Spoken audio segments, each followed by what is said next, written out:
Hello students, welcome to Be Ready to Learn with Roma Tiwari.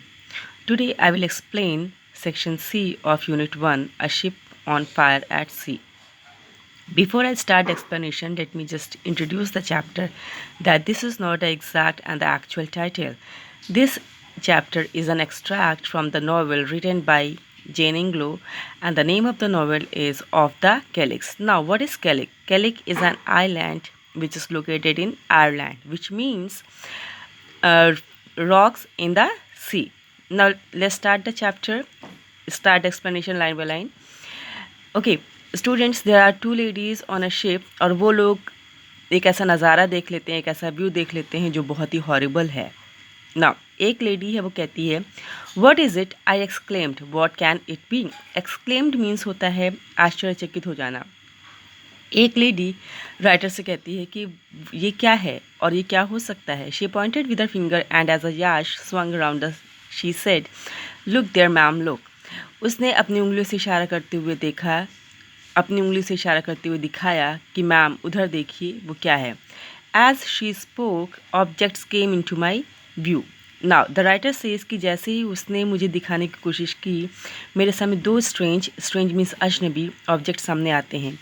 One was a great pale moon sickly and white. एक होता है moon, एक मैं आसमान में चांद देखती हूँ जिसका रंग पेल हो चुका है। पेल मीन्स जिसका रंग फीका हो जाए। Hanging and seeming to brood over the horizon. और उस चांद को देख के ऐसा लग रहा था कि वो आसमान में लटक रहा है और वो क्षितिज की ओर देख करके ब्रूड कर रहा है। Brood means to think over. जब आप बहुत ही चिंतन करते हुए किसी को सोचते हैं तो उसे हम कहते हैं brood. And the other which looked about the same size was red and seemed to lie close at her side. पहला दृश्य तो उसने देखा आसमान में कि आसमान में एक चांद है और वो चांद जो है बहुत ही चिंतित अवस्था में होराइजन की तरफ देख रहा है। और दूसरा दृश्य वो देखती है, वो सेम साइज़ का ही होता है लेकिन was red and seem to lies close at her, और वो रेड कलर का होता है और वो बहुत उसके पास होता है। Whatever was it was the cause of the commotion which had been so intense. वो दूसरा दृश्य जो भी था, जो रेड कलर का था, उसी की वजह से पूरे शिप पर कोमोशन मीन्स होता है नॉइज़, बहुत ही शोर, अफरा तफरी मच जाना, हड़बड़ी मच जाना, ओके, भागम भागी हो जाना। तो उसी रेड कलर के जो भी उसने व्यू देखा उसकी वजह से ही जो है हर तरफ सिर्फ भाग दौड़ मची थी, सब लोग शोर मचा रहे थे, चिल्ला रहे थे। And which now seem to be already subsiding. I had heard the man called up not 3 minutes before and now 2 boats were already lowered. मैंने अभी जस्ट 3 मिनट पहले सुना था, कुछ लोग बातें कर रहे थे और जल्दी से 2 बोट्स को जो है नीचे कर दिया गया था। Students, let me just tell you कि बड़ी बड़ी क्रूज़ या शिप्स के साथ कुछ बोट्स, छोटी बोट्स अटैच कर दी जाती हैं so that we can take help of these boats in the time of trouble. And Tom was in command of the foremost. और टॉम जो उसका भाई था वो जो है सबसे आगे इस टास्क को कर रहा था। I heard his voice coming from the water. और मैंने सुना कि उसकी आवाज़ पानी से आ रही थी। And no one prevented me now from rushing to the side to look over. और तब मैं अपने आप को, और कोई भी मुझे नहीं रोक पाया। प्रिवेंटेड मतलब रोकना, नहीं रोक पाया। मैं जल्दी से भाग करके उस तरफ गई कि वो कहाँ से आवाज़ आ रही है। Actually Tom is a brother of a writer. Now O that side, can I ever forget it. वो नज़ारा, क्या मैं उसे कभी भूल सकती हूँ। The fire was spurting from every crevice of the black hull. और वो जो उस शिप पर आग लग चुकी थी, और स्पर्टिंग मतलब होता है फूट करके सामने आना, बिल्कुल प्रचंड वेग से। ओके, तो आग जो है पूरी तरह से ऊंची ऊंची लपटें उसकी उठ रही थी, और क्रेविस मतलब होता है दरार। ओके, तो हर चीज़ को चीरते हुए हर दरार से वो आग बाहर आ रही थी। हर great main mast was gone. Okay, or okay, before I start, let me just tell you what is mast and mizzen mast. Students, see this picture. In this picture, you can see that there are so many cross, okay, और उसके साथ piece of cloth attach है। ये piece of cloth help करता है wind की direction को पता करने में। It helps to locate the direction of wind and it helps to locate the direction itself. Alright, so this piece of cloth is called mast and the thing which supports it is called mizzen mast. Okay, तो उस आग की वजह से जो है, और उस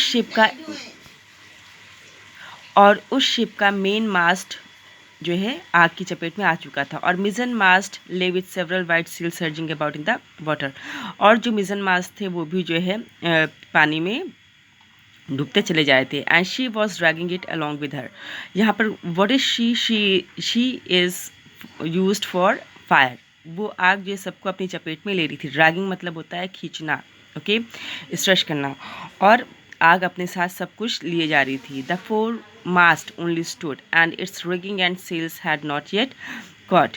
ओके, जो सबसे पहला सबसे आगे जो मास्ट था खाली वही खड़ा हुआ था। एंड इट्स रिगिंग, रिगिंग मतलब होता है सपोर्ट, जिससे सहायता ली जाए, जिसका सहारा ले जाए। And sails had not yet caught, सिर्फ वो मास्ट जो सबसे आगे था, ओके, उसका सपोर्ट और कुछ याश सेल्स, ओके, कुछ जो छोटी नाव जो लगी थी बस वहीं तक अभी आग नहीं पहुंची थी। A dead silence had succeeded not now to the commotion in the vessel. अभी तक क्या था, यहाँ पर वेसल का मतलब है शिप इटसेल्फ, ओके। अभी तक क्या था कि शिप पर अफरा तफरी थी, बहुत ज़्यादा हल्ला गुल्ला था, शोर था, लेकिन अब क्या हो गया, डेड साइलेंस हो गया है वहाँ पर अब शोर की जगह पर पूरा का पूरा डेड साइलेंस हो गया है। मीन्स पूरा का पूरा मातम जैसी स्थिति आ गई है। Man were standing stock still, जितने भी लोग थे वो वहाँ पर स्तब्ध खड़े थे। Perhaps waiting for their orders, शायद वो जो है इंतज़ार कर रहे थे ऑर्डर्स का। And my uncles were the only eyes that were not strained to follow the leaping and dazzling spars. और मेरे अंकल ही थे जो बार बार सिर्फ यही दृश्य देख रहे थे कि कैसे ये आग लीप कर रही। लीप का मतलब होता है उछलना, ओके, और डार्जलिंग का मतलब होता है बहुत ज़्यादा चमक पैदा करना। तो इस आग की वजह से ये आग की जो ऊंची ऊंची लपटें उठ रही थी, इनको देख रहे थे और बार बार उसकी चमक को देख रहे थे और सोच रहे थे कि हम क्या और कर सकते हैं। एवरी मोमेंट वी अप्रोच्ड, हम लोगों ने हर पल देखा। यहाँ पर अप्रोच का मतलब संपर्क करने से नहीं, यहाँ पर हर अप्रोच का मतलब है विटनेस बनने से, कि सब लोगों ने वो दृश्य को देखा। Now the first waft of the smoke came in our faces. Waft मतलब होता है पहला, जो आँच समझ लीजिए या फिर जो है धुआं समझ लीजिए, ओके। तो आग का जो धुआं था उसका पहला झोंका जो है उनके फेस तक अब आया। Now we could hear the crackling and rending. अब वो आग इतनी पास आ चुकी थी कि वो लोग जो है आग की आवाज़, जो कड़कड़ाने की आवाज़ होती है वो सुन सकते थे। And the creak and the shiver, और वो सब जो है they started shivering with fear, और वो लोग डर से काँपने लगे। And the peculiar roaring noise made by the mastering fire, और इन सब के पीछे वो रोरिंग नॉइज़, वो दहाड़ती हुई आवाज़ जो कि फायर से निकल रही है। और फायर वो क्या है, मास्टरिंग है। मास्टरिंग यहाँ पर क्यों यूज़ हुआ है, क्योंकि फायर ने पूरे के पूरे शिप पर कब्जा कर लिया था। That's why mastering word is used here. Alright, I never saw anything like the horrible beauty of that red light. मैंने अभी तक इस तरह की हॉरिबल ब्यूटी नहीं देखी है ना। Why it is called horrible beauty, because it's a view of sea, ये समंदर का नज़ारा है। लेकिन यहाँ पर आग लग चुकी है तो सब चीज़ नेचुरल ब्यूटी क्या हो गई है, हॉरिबल बन चुकी है। It added 10-fold to the terror of the scene to see her coming also majestically. Majestically का मतलब होता है बहुत ही बड़ा, ह्यूज, ओके। और जब हम लोगों ने उस आग को अपनी ओर इतनी मैजेस्टिकली आते हुए देखा तो हम लोग का डर 10 गुना बढ़ गया था। Dragging with a broken spars and great yards and sprawling sail, और वो जो है सारी के सारी जितने भी टूटे फूटे जो भी स्पार्स मतलब सपोर्ट, ओके, जितने भी सपोर्ट थे या जितने भी जो है छोटी नाव थी, उन सबको वो घसीटते हुए अपनी चपेट में लेते हुए आगे बढ़ती चली जा रही थी। Students, that's it for today. Keep studying, keep watching my videos. I will continue the chapter again. Thank you, God bless you.